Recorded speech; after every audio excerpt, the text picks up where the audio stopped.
بسم اللہ الرحمن الرحیم۔ اسلام اور ایمان میں کیا فرق ہے؟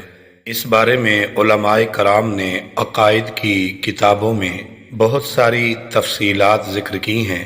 ان تفصیلات کا خلاصہ یہ ہے کہ جب یہ لفظ الگ الگ ذکر ہوں تو پھر ہر ایک کا مطلب پورا دین اسلام ہوتا ہے۔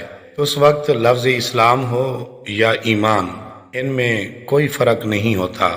اور اگر یہ دونوں الفاظ ایک ہی سیاق اور ایک ہی جملے میں مذکور ہوں تو پھر ایمان سے باطنی یا روحانی اعمال مراد لیے جاتے ہیں، جیسے قلبی عبادات، مثلا اللہ تعالیٰ پر ایمان، اللہ تعالیٰ سے محبت، اللہ تعالیٰ کا خوف، اللہ تعالیٰ سے امید اور اللہ تعالیٰ کے لیے اخلاص وغیرہ۔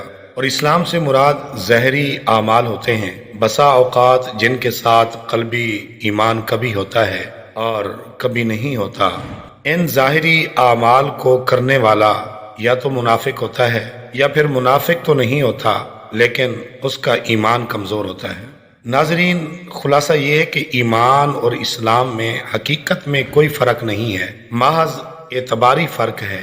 رسول اللہ صلی اللہ علیہ وآلہ وسلم جتنی تعلیمات لے کر آئے ہیں انہیں دل سے ماننا اور دل میں ان کی تصدیق کرنا ایمان ہے، اور اسی کا اظہار اور ان پر عمل کرنا یہ اسلام ہے۔